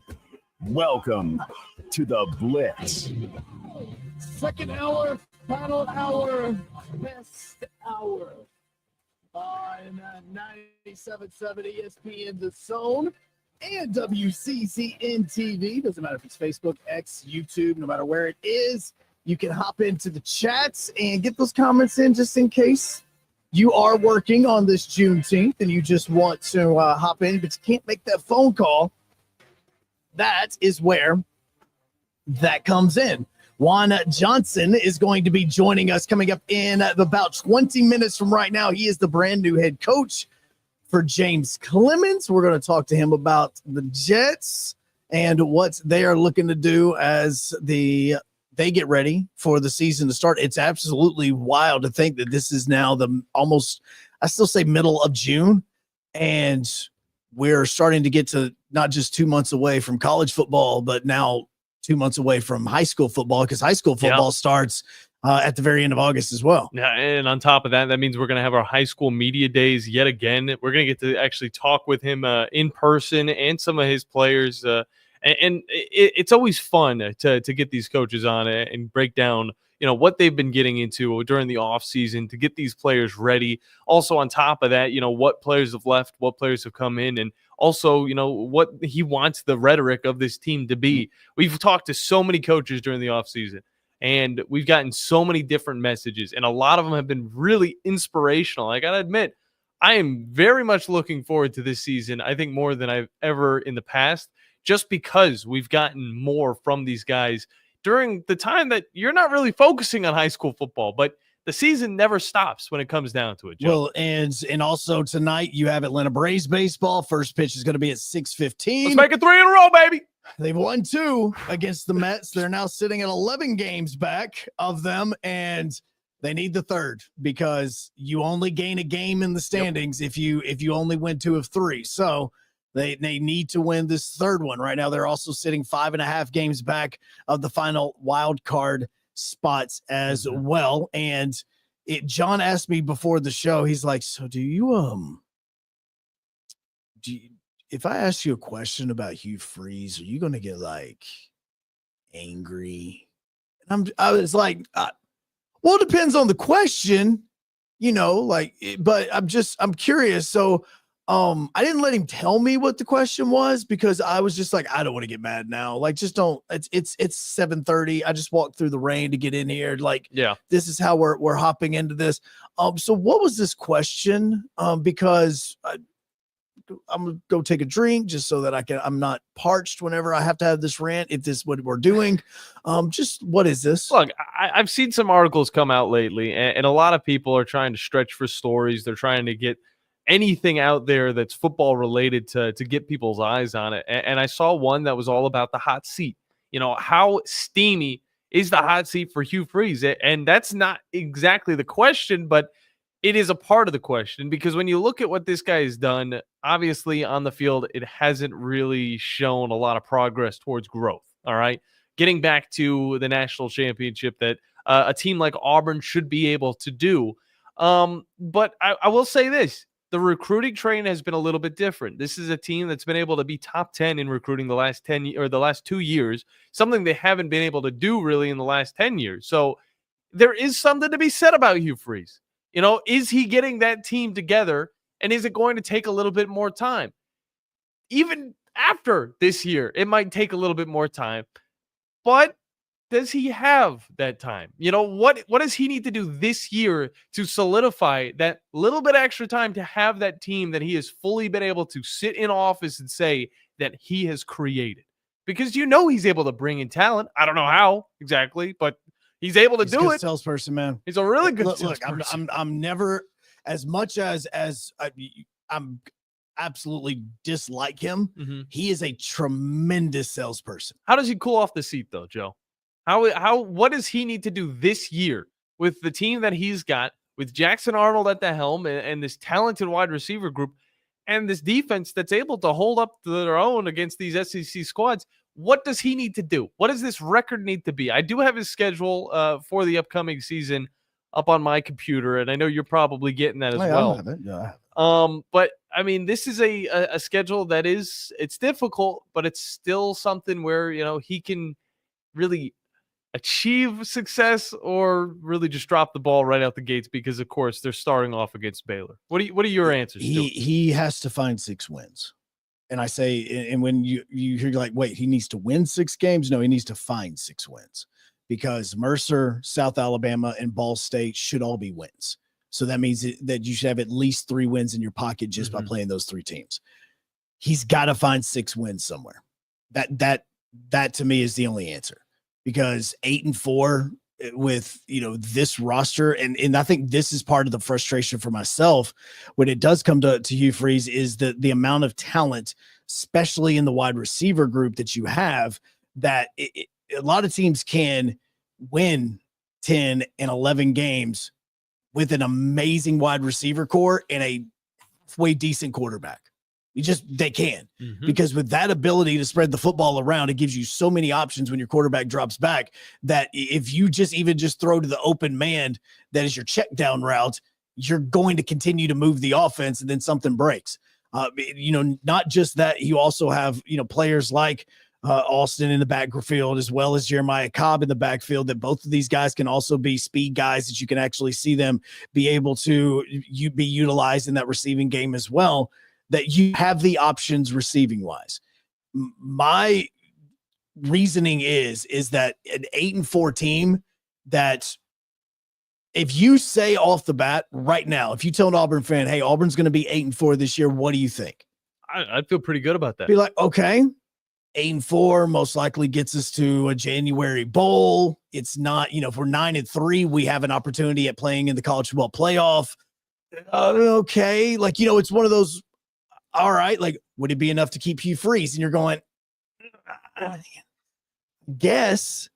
Now, say you're 8-4, you lose to Alabama in the last minute of the game. Georgia beats you in overtime. And you're thinking, God, that so close. You know what I'm saying? Like, So you're close. thinking so close. All right. Alabama beats you in the last minute of the game. Georgia beats you in overtime. Reason you lost both of them is because Jackson Arnold threw an interception at the end. Just need that one piece, and it's already in the locker So room. no, you see what I'm saying, though? And so he throws the interception, and you're just like that's that clutch gene that we talk about there. So 9-3, that to me is the only way I even consider keeping Hugh Freeze, because 9-3 to me is showing the players in the locker room, as well as the players that you are recruiting, that we are moving the direction. The other thing that we absolutely need to see is for Hugh Freeze to actually develop a quarterback. Jackson Arnold, you need to take him to the Marines. He needs a lot of development. The reason I say it is, if you've ever been in the military, you've gone to boot camp, you know exactly what they do. They tear you down to literal sludge, and build you back up into the person they want you to be and that they need you to be in war. That's what they do. That's what Hugh Freeze needs to do. He literally needs to build Jackson Arnold up from the ground up and make him a good quarterback. He has never done that. Not bashing, not making fun, not saying it is proven he has literally never developed a quarterback to have success at the next level. And that is where we are in the SEC. What do we just look at and what's happening right now when it comes to the College World Series is we look at how many of these players are first-round draft picks. How many of these players, like guys like Gage Wood, that's what I want Auburn to do on their coaching staff. What Hugh Freeze is trying to do is try again. When you look at the way that we look at those players, it's, hey, Gage Wood, right now he's looked at to be like the 19th overall prospect. He goes out, throws a no-hitter. Like those are the things is you need dogs to be dogs. Mm-hmm.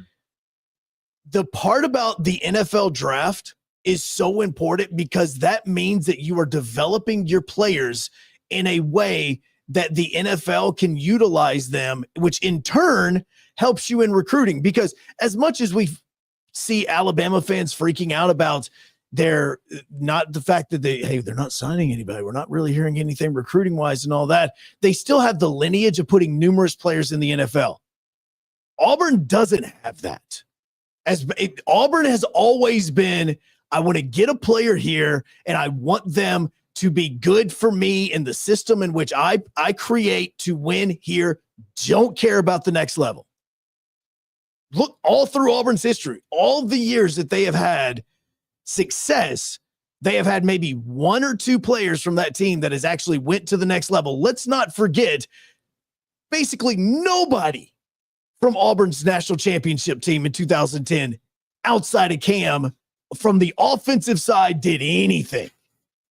I mean, did it? Michael Dyer, I don't even think the man made it into the NFL. Like, he never even made it. Okay? Like, it's those, you may have had offensive linemen do good. One, like that's it. But that's what I'm saying.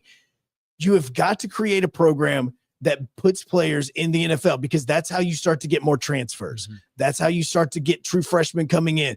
That's how, in this way that we are in college football right now, depending on how contracts and everything else should be shaping in the future, this amazing top 10 recruiting class that he had, he's got to keep them. Because that was another problem with Gus Malzahn is you can go back and you can look at all those recruiting classes that he had. Now look at how many of those top players transferred away or didn't make it anywhere or didn't do anything. It's one thing to get the great players. It's another thing to develop them and to turn them into the great players that the NFL needs. Because if they're starting to become NFL prospects, it is because they are learning to become that, and the NFL is seeing them as that team. It's the reason why whenever players came from Alabama with Nick Saban, CJ Mosley just retired just about an hour ago.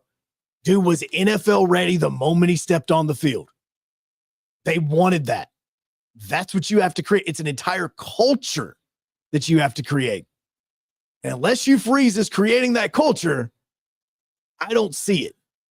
And I think that the talent he's bringing in are those players that would have success on another level. It's just how is he going to develop them in their time at Auburn, because that is a big swaying point. And I think when I look at Auburn's schedule, I see the first half of the season. I feel like that has all of the answers right there. All right. Of course, you have the out-of-conference good team against Baylor. And Joe, I'll get to you here in a second in the back. I'll get to you in a second. If he loses against Baylor, the leash becomes extremely tight. Little to no breathing room. Obviously, Ball State, South Alabama should take care of them pretty handily. You get Oklahoma, I would say around the bottom of the SEC. Then you get a mid-tier SEC squad in Texas A&M. We'll see how they play out in this next year. And then you play up against the best of the best, which right now you could throw out Texas. You could throw out Georgia. Obviously, Alabama's in that question as well. But Georgia is going to be that October 11th matchup. I feel like the way that he plays in these 5 games, these first 5 to 6 games, will show whether or not he's going to make it past that point of the season. I think he could get fired halfway through the season if it's not showing us this recruiting is actually paying off. Because maybe he's getting these top-rated recruits, but they're not the right pieces. They're not working with what Hugh Freeze needs them to work with. And instead of getting the pieces that'll fall into place, he's getting the pieces that he'll have to try and mold. And you said it, Joe, not the best guy when it comes to molding players into what they need to be for his team. No, and I think that is where, as a university, and what you're looking for is, yes, you want to have a guy that's a fantastic salesman. You absolutely do. But any salesperson knows this. When you sell the product, for the person to come back for a second helping, a third helping, the product has to be what you promised, if not better. Yeah, you can't have the muffler falling off. No, you can't. You can't sit here and tell you that this baby's amazing one, and then you're driving down the road and the hood flies up on your windshield. You can't have that. Hey, what? I just got PTSD. Thank you. No, well, I mean, I may or may not have been, using that vehicle as a reference. At least my car didn't blow up. You're right. You have multiple cars. I have none. Who puts a battery in a car and thinks that it's going to drive the whole thing? Look, man, it was great. Okay. I literally got like 200,000 miles out of the thing. I am okay with it. Yeah. The 200,000 miles on a vehicle is only like 4 years old. Okay. I ran it a little bit harder than it probably needed to be ran. I got to ride in that thing. I know how hard you ran that thing. Like, it was, trust me, when that sucker swapped the gas, we were all holding our breaths for hours at a time. I'm glad I ain't driving, because I'd be stressing this entire way down. Oh, absolutely. And I was every single time anybody asked me to drive, and I was like, crap, I'm going to have to swap the gas at some point in time. This is bad. This is bad. Okay. That, at least I was up front with you about it. I wasn't sitting here like, dude, this thing right here, sucker purrs like a kid. I knew you'd say that. I mean, it did purr. It just didn't sound normal. No, it was angry. All right. It was not, that was not a purr. That was a growl. It was a hiss. And it was, so that's what I'm saying is, a great salesperson, you can sell the culture. Heck, the basketball program has an amazing culture. The baseball program obviously has an amazing culture, because they've even made it to the super regionals with just 11 some odd scholarships and players having to pay way more money for their tuition than anywhere else in the SEC. So there's a culture there. There isn't one at the football program, because the football program is so hung up on that one letter of the alphabet that they're not thinking about what it takes to get to that. Like, this is the idea of, winning is one thing, but becoming a winner is different. Auburn has never wanted to become a winner. They just want to win. There's a massive difference that goes into becoming a winner and just trying to win. It's so deep and psychological that I don't even think that certain people that wear cowboy hats that are yellow even understand what that means. Because if they did, we wouldn't be in this situation, and Auburn wouldn't be with Hugh Freeze. But they have been so hung up on Hugh Freeze, they seriously just finally got to date the girl that they had the crush on in high school after she had 4 kids and she's been divorced 6 times. Damn it. Like, that is, congratulations. Now you get to see what everybody else already sees. Hey, that's it, man. That's what you're getting. 256-576-97.7 will get you guys on the lineup for the phone lines. But we got to talk to Juan Johnson from James Clemens Football, as he's been getting these Jets ready to play this upcoming season. And let's tell you this much, Joe, this team knows how to play. All right. It's always been a fun matchup. Sparkman versus James Clemens. It's a wonderful game. And on top of that, it's some high-level football we're talking about in the Huntsville area. We'll come back with that here on the Blitz on 97.7 ESPN, The Zone. Phone lines are open now. 256-576-4977. This is the Blitz on 97.7 ESPN, The Zone. Since 1986, Full Moon Barbecue has been cooking quality meats low and slow over a hickory wood-fired pit. From ribs and wings, brisket, turkey, catfish, and sausage to the best butts in town. If you're planning a holiday or a birthday party, Full Moon has a large banquet room. And Full Moon is ready for your next catering or tailgate. Just call us and we'll take care of everything. 256-713-0070. Full Moon Barbecue on the Parkway next to Costco. The best little pork house in Alabama. Buying that perfect home is one of the most important financial decisions you'll ever make. So it's crucial that you have the right partner to help you through the process. Hi, I'm Stuart Evans, mortgage loan officer for Bryant Bank, and I'm here to tell you that we are that partner. We offer a variety of mortgage products to fit your unique home buying situation in a changing rate environment. That kind of hassle-free approach might not be what you'd expect from a bank. It's exactly what you can expect from us. Give me a call today or visit me at our downtown Huntsville office and let me show you what banking beyond expectation is all about. Bryant Bank Equal Housing Lender, NMLS ID 2428943, member FDIC. Your customers deserve the best, and so do you. You invest in your customers with your heart, soul, and skill. Well, it's time to invest in yourself with the next generation Cat 255 compact track loader from Thompson Tractor. After all, those who give their best deserve the best, and this machine has it all. With features that include a more powerful engine, tri-axle truck loading capabilities, a spacious cab, and a smooth ride for all-day comfort. Best of all, now Thompson Tractor is making that investment even better with our workhorse special. Get 0% financing for 36 months on the purchase of a new Cat 255 compact track loader that comes with a 3-year warranty. You also get a 74-inch bucket and 1,000-hour filter kit. But hurry, this offer is only good through June 30th. Visit ThompsonTractor.com for details. Thompson Tractor, we're here for you. You've got to experience Toyotathon at Bill Penny Toyota. They've got the selection with over 700 new Toyotas to choose from. And they've got the extras with Bill Penny perks and a 10-year unlimited warranty. So get on over to Bill Penny Toyota today and experience Toyotathon. Bill Penny Toyota in Huntsville and online at BillPennyToyota.com. Bill Penny's Toyota 10-year unlimited warranty is valid through the 10th year of ownership. Valid on new vehicles only. See dealer for details. Football season and Bad Daddy's Burger Bar. The perfect combination of good times and great food. This season, score big with one of our chef-inspired expressions of pure burger amazingness. Our delicious burgers are made with premium Angus beef, and you can pair it with one of our signature cocktails or a cold craft beer from our huge selection. Bad Daddy's Burger Bar on the Parkway in Huntsville and our new location at Cliff Farm, Highway 72 in Madison.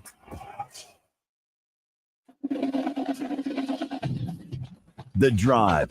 Both those guys have done a good job in what we've asked them to do, and both of them have developed nicely, and both of them have consistently made plays. Wes and Steve. Their decision-making, their judgment, their ability not to force things and take what the defense gives and distribute the ball with good decision-making, down in, down out, is probably the only thing that's going to be any different about them, because it's not physical ability or talent. So it's intangibles, leadership, decision-making, judgment, and all those types of things. And, both guys have done a good job in that regard as well. Listen to The Drive with Wes Neighbors and Steve Moulton each weekday afternoon starting at 5. We are your home of ESPN Radio, 97.7 The Zone.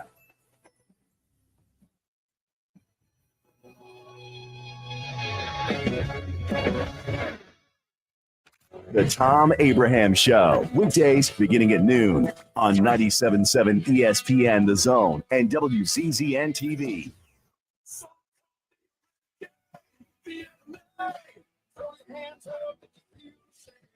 All right, coming up tonight, we find out if the Braves can finish off the sweep, as first pitch is going to be at 6:15. Spencer Strider going to be on the mound for Atlanta as they take on the New York Mets tonight over at Truist Park. But it is Juneteenth. It is June 19th. That also means that we are about a month and a half away, a little over a month and a half away from high school football starting. And you just saying that gets me in the feeling for fall. I mean, I'm already seeing the leaves fall, and I'm seeing the band playing. That's because of all the rain. Yeah, you're not wrong. That's wind and rain. Yeah, and coaches are going to have to work around that rain, as it does rain quite a bit here in the Tennessee Valley. And Coach Juan Johnson is one that is kind of, I would say, new to this. I mean, he's joining. He's new to James Clemens. Yeah, he's new to James Clemens, coming in from Baker. And I mean, Coach, you guys got a dome over there? Or are you just working out in the gym right now? Because I mean, there's so much rain, it's hard to work around right now. Oh, man, anywhere in Alabama, I tell people to rain. You have pop-up showers, but we're going at 6 a.m. every morning, about 6 a.m. to 10, getting most of it in. We hadn't had any delays so far, so it's been really good. We've got all our days in. Hopefully it continues. Well, look, I mean, Coach, you've only been there for a few weeks. Obviously, you have your history in the Tennessee Valley, as well as, obviously the, region of death. And so I'm sitting and thinking to myself, like, you're at Baker, 7A school, man. Like, what would be the reason for, Juan Johnson to say, instead of Baker, I want to be at James Clemens? I think it was just the excitement of a growing area. I think the Huntsville area was growing, and it kind of intrigued me a little bit. You look at the past history just of a region that has had success whenever Southern was first created. They struggled here recently. I mean, if I'm being honest, I had a little bit of a chip on my shoulder to see if I could go do it and kind of help the region get over the hump. Well, no doubt. And you guys go to 9-3 last year with Baker, and you come over to a team that went 6-5 just last season. And I look at James Clemens because we cover a lot of Sparkman games. They face off against James Clemens every year. This is a speedy team, a lot of talent. I mean, talk about the guys that you got right now and what you want to kind of bring to this team to maybe change it and morph it to the future of the culture. We've got some really good senior leadership. There's not many of them. I think it's like 15 guys, which is kind of a relatively small number. But we have Mason Rose, who'll be a 3-year starter, James Holland, Tank Ezel, Connor Erskine. Of course, we've got a SEC back type kid that has done really well and tremendous, and MJ Gideon. I think we got a few pieces. For me, it's just kind of building the mindset and culture in which I want in place. We talk about the whole talk about the Mach 10 of playing fast, which is kind of our mindset, our attitude, being consistent, and a hard work portion of it. We sell that, we preach that, and we really demand it every single day. So as we kind of go forth, hopefully whenever teams see us play on Friday night, they see that. They see the guys out in the community doing well, service projects, those type things. And I tell from the day one when I interview, really anywhere, if I get hired, even as an assistant coach, I tell people I'm a builder of men. I'm going to make your kid better because he's around me, because that's what I would want for my child. Yeah, and I mean, talk about it. You got this squad, of course. Coach McGay, he retires after his 4th season with the team, and talk about what he's left you. I mean, obviously the uniforms are one thing that I like to look at, but on top of that, there's so much more. But I mean, start with it. I mean, how was the culture whenever you walked on to James Clemens grounds and got to really meet everybody? How did that really feel for you?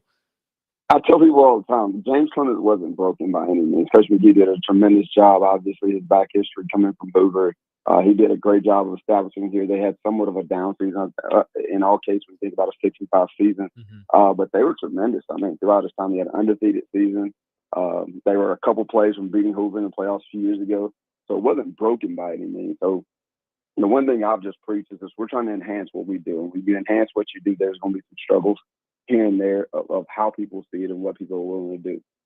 And what you're willing to do to take that next step is kind of the difference between expectation and reality. And that's what I tell them. You have these great expectations, but what is your reality? Are you willing to meet those?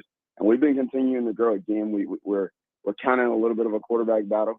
We didn't get a spring game. We were supposed to play Athens softball team. That's a championship game there. So we didn't quite get that game, but we've been in competition here. On Tuesday, we went down to UAB. We played Hoover in 7-on-7, which we lost by 3 points, but it was one of those deals where I thought our kids were resilient. We started out hot, got ahead, then Hoover went on a little bit of push, and I mean, we're up 26-21 with about a minute and a half to go. They made one more play. So whenever we talk about that expectation, we want to make that one more play and make it consistently to give ourselves a chance to win games. Well, and Coach Johnson joining us right now, the brand new head coach for James Clemens. And, you're in a city with Bob Jones. We know about rivalries there. Heck, we're just in Mobile where there's so many good football teams. And look, if you've looked at the history of North Alabama, man, like we always think we get to the first round, but man, can we just get past into the second or third? Like, how's this work? And you're coming from regions and you've been a part of coaching staffs are part of the reason why it doesn't happen in North Alabama, because how good these teams are. Like, what some ideas that you can take from your time at Baker, from you at Trussville, those types of schools that you could say we're changing an area because of that culture that you're wanting to build? I'll actually start back with my time at Trussville. I mean, we were there and we were constantly obviously beating. It was Region 3 versus Region 4.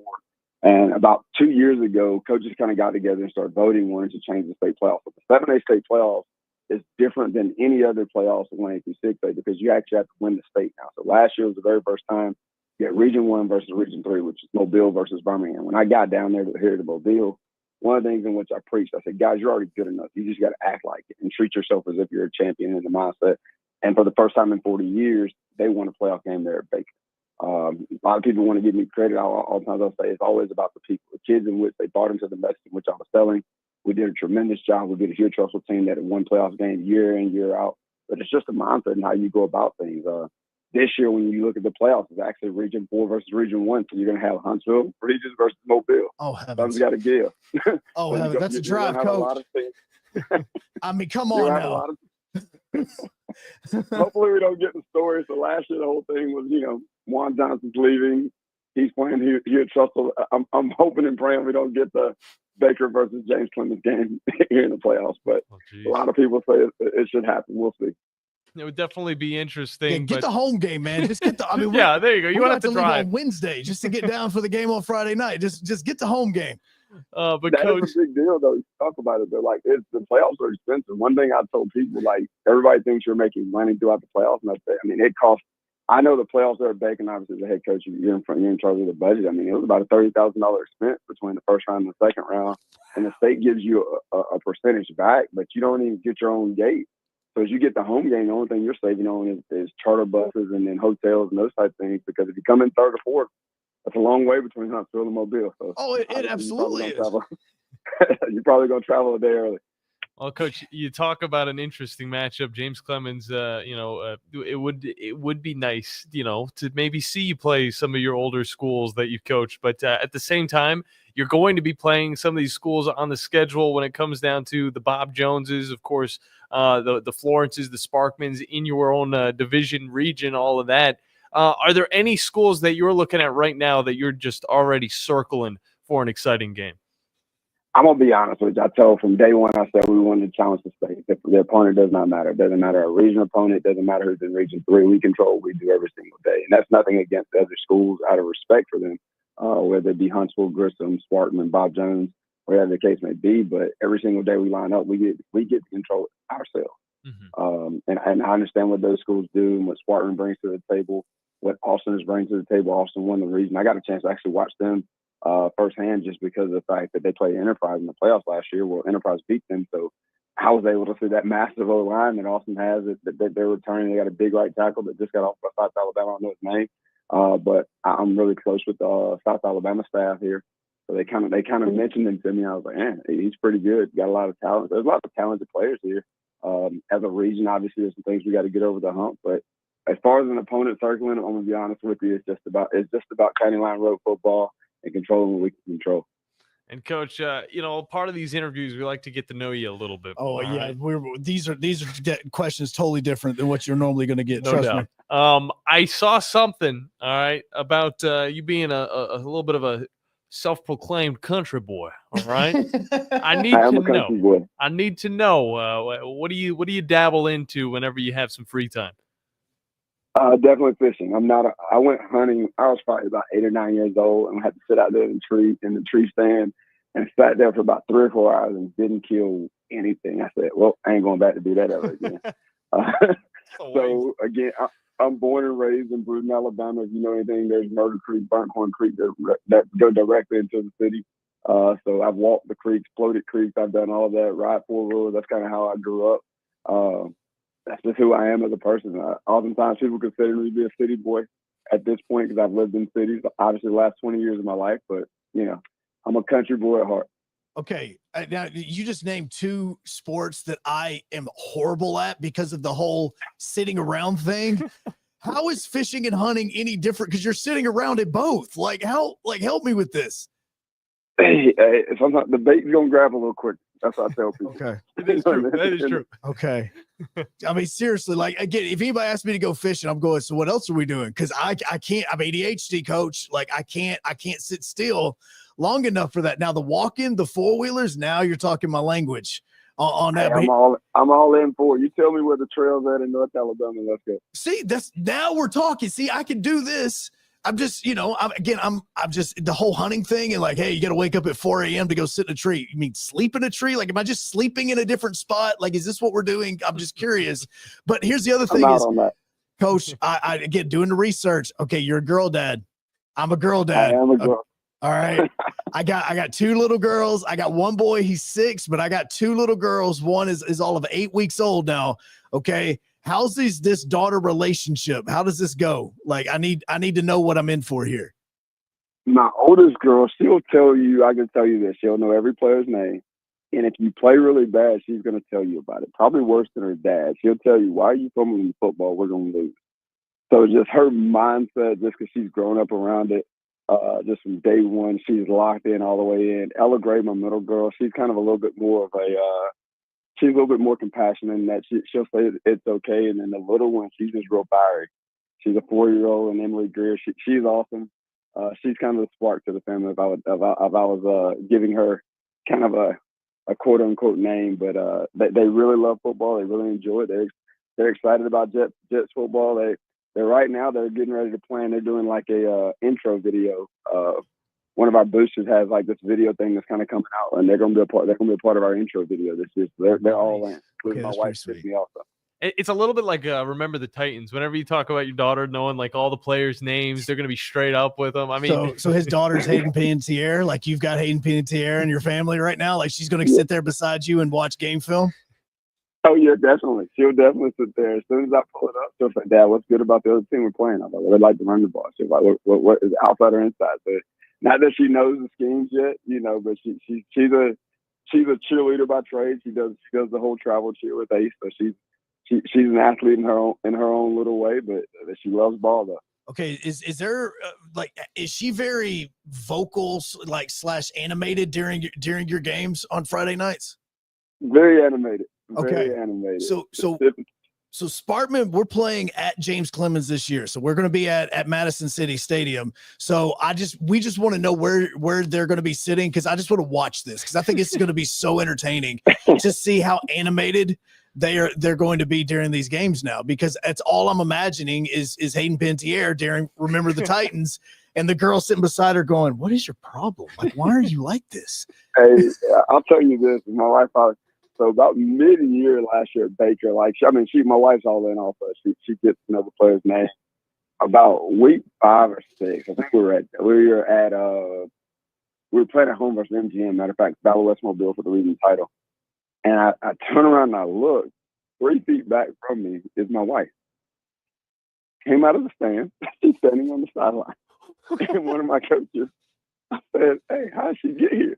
And all of them said, "We ain't telling her to leave. You have to do it." I said, "Well, just leave it there." She'll be just leave her there. I love the fact all the coaches like, "I'm not telling her anything." If there's one person with confidence to just walk onto the field, it's going to be the coach's wife. Are you going to say something to? No, she's good. No, just leave her right there. Even my principal said the same thing. He was like, "I ain't saying nothing to her. She's your wife." I was like, "All right, she's fine." Let me guess. Everybody saw the look in her eyes, and they're like, "Nope, not doing it."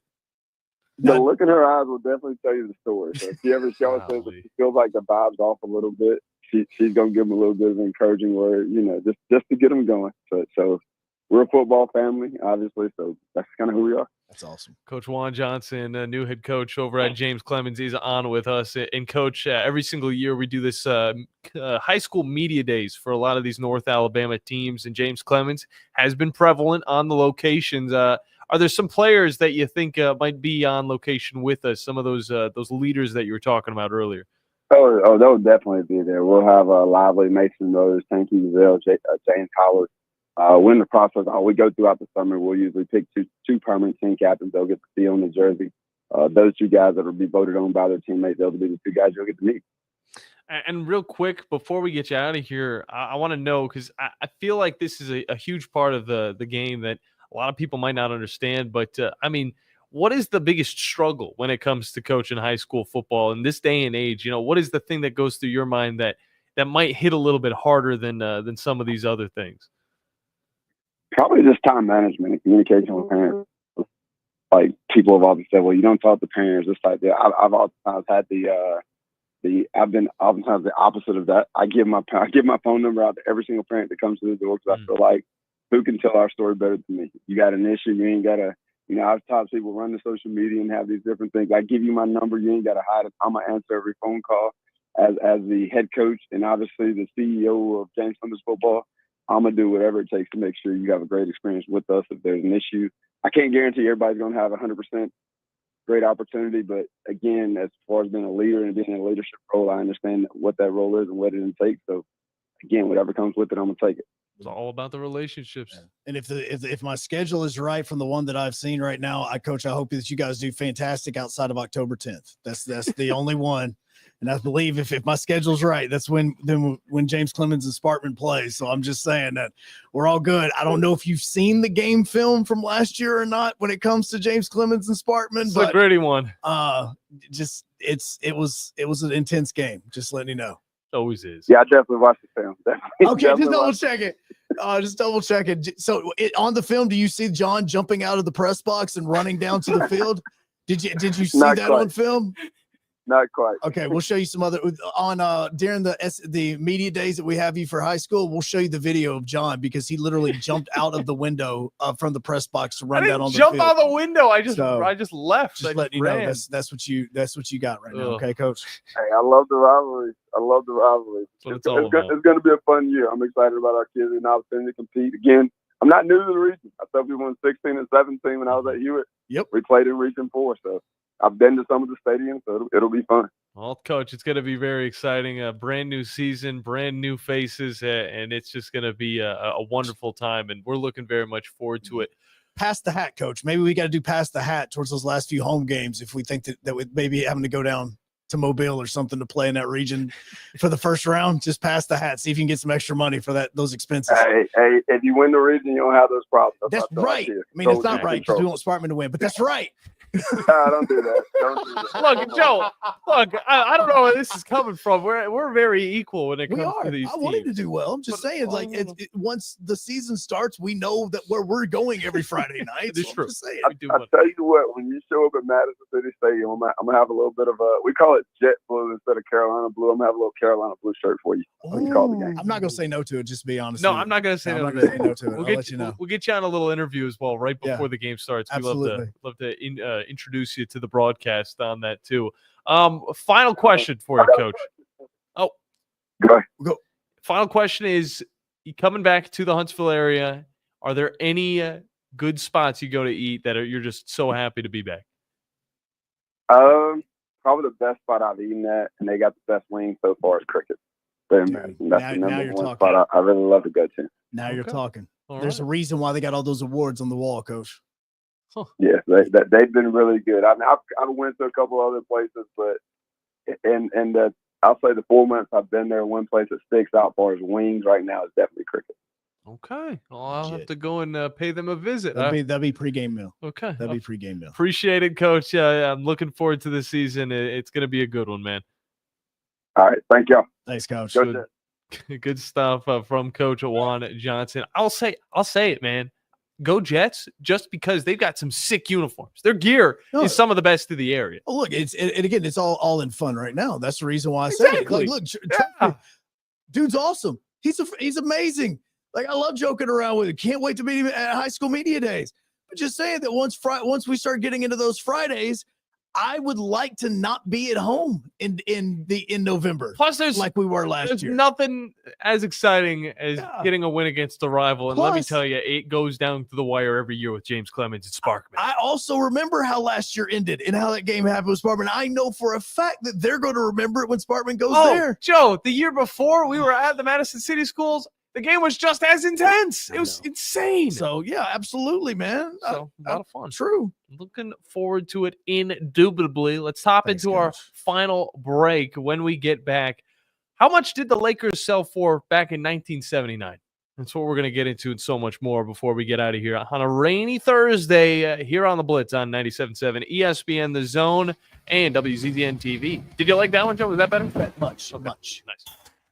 Joe Hunk, John Abraham. You can watch the Blitz live now on X at 97.7 ESPN.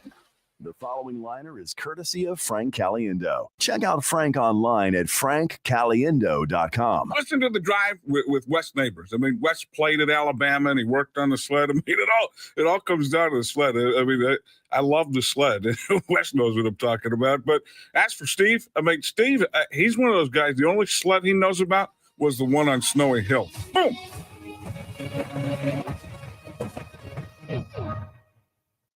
Since 1983, Berkshire Hathaway Rise Real Estate's Ann Adams has been your local go-to real estate expert in the area. As a buyer, you can trust Ann's in-depth knowledge of the local housing market to narrow available properties down to those you'll be interested in, saving you time when shopping for a new home. When you're ready to sell, Ann's expert negotiation skills will ensure you get a fair price and hassle-free experience. Call Ann Adams today at 256-337-2625 or email annadamsrise@gmail.com. SportsMed is the official team physicians of the Rocket City Trash Pandas. And if the pros trust SportsMed, you can too. SportsMed provides every service you might need for complete orthopedic care, specializing in orthopedic surgery, sports medicine, joint replacement, spine surgery, neurosurgery, and podiatry. And they offer their own brace shop, in-house full-body MRI, physical therapy, walk-in clinic, and so much more. 4 locations and on the web at sportsmedalabama.com. The state's largest orthopedic group is growing to meet the needs of the patients in our community. The Orthopedic Center has long been the most trusted name in orthopedics in North Alabama. So as our area continues on the fast track, so does the need for premier orthopedic care anywhere and anytime you need it. TOC is proud to announce the opening of our new locations in Albertville and Hampton Cove, along with the grand opening of our newest office in Decatur. These clinics will offer the same high-quality orthopedic care you have come to associate with TOC, with the convenience of being closer to home. As a patient, your time is your most precious asset, and we recognize that at TOC. That's why we are also proud to announce the opening of our urgent ortho clinics to handle those bumps and bruises that need prompt attention. These clinics are available to care for acute orthopedic injuries with no appointment necessary. With 38 physicians, 20 centers of excellence, and now more than a dozen locations to serve you, TOC will continue to be the name you turn to for the best orthopedic care at the right time. Visit our website at visittoc.com for more information. TOC, helping you live a better life. Are you tired of power outages disrupting your life? It's time for a Generac standby generator from Current Electrical. Storms may rage outside, but inside your family's powered up. So why choose Current Electrical for your generator needs? 1, we offer a wide range of models to suit every budgeted energy requirement. 2, our project managers handle every step of the process: power, gas, permitting, and inspections. 3, our certified technicians install your generator with precision, ensuring peace of mind. Don't wait for the next blackout. Call 256-880-1880 or visit us online at jetsuperstore.com. Hey folks, Bob Baumhauer here. We're extremely proud that Baumhauer's Victory Grill has been serving Alabama for 43 legendary years. Our motto is legendary fun, legendary food, and we strive to make every dining experience a special one for all of our guests. Our menu features delicious, always fresh and scratch-made in-house recipes. And of course, our award-winning wings and sauces. And don't forget, our happy hour and halftime daily specials cannot be beat. Baumhauer's Victory Grill, legendary fun, legendary food. And now, a man who knows what you ate for breakfast. Now for the biggest thinker of them all. He knows it all. He is Drew DeArmond. Listen to Drew and Scott Tyson weekday mornings. It's Talkin' Ball on 97.7 ESPN, The Zone. But that never worked.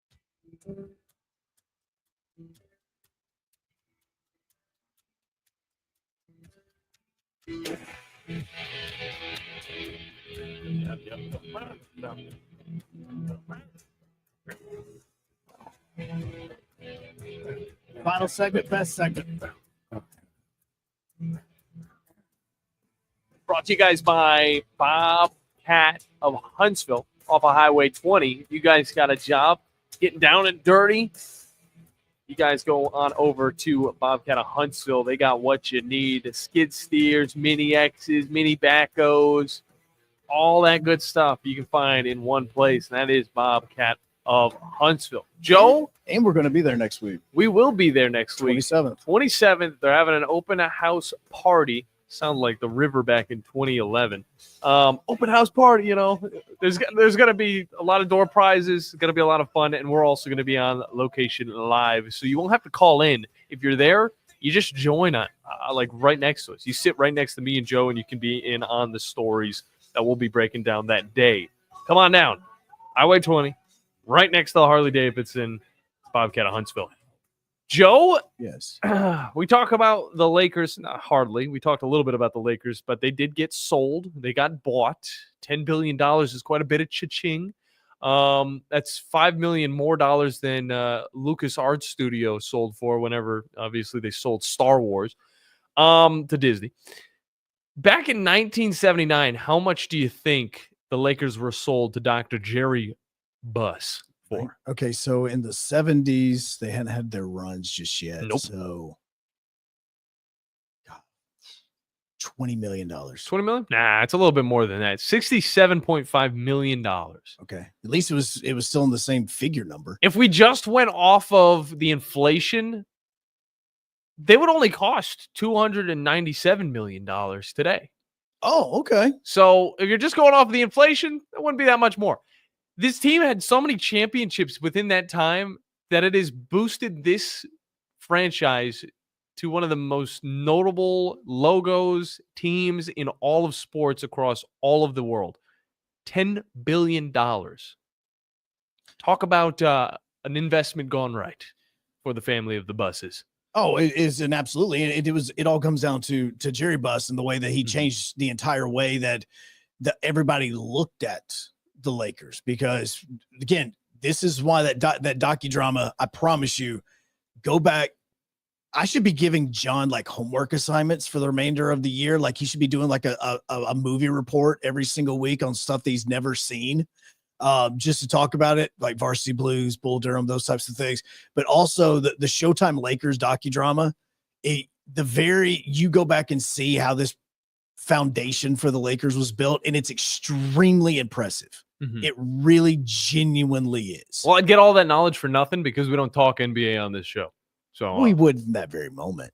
Well, I mean, again, it doesn't matter. All for one segment, Joe. It doesn't matter because LeBron says championships don't matter anyway. So, I mean, hey, absolutely. The guy that literally spent his entire life chasing him. 256-576-9777. If you want to hop in real quick, we got Josh on the phone lines. How you doing, brother? Josh? What's going on, fellas? How y'all doing? How's it going, sir? Wonderful.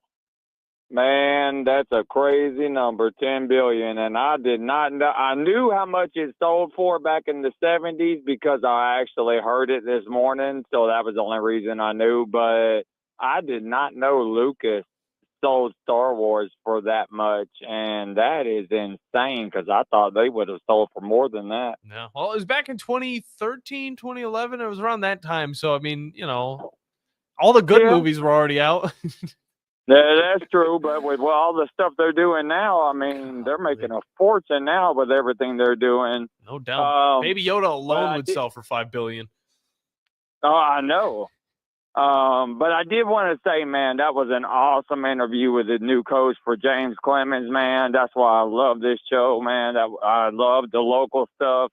That was an awesome interview with him, and just hearing everything he talked about, and just, I don't know, everything, man. It was just a really good interview, and I'm actually excited about going to a game myself. But, man, that's why I love this show, man. Y'all do a heck of a job, and that was a heck of an interview. Thank you so much. Very man. much We deeply appreciate that. Thank you. And I'm looking forward to this team. On top of their uniforms, it's just getting to talk with some of these coaches. It really gives you a little bit more of their personality. And on top of that, it makes it more of a human thing.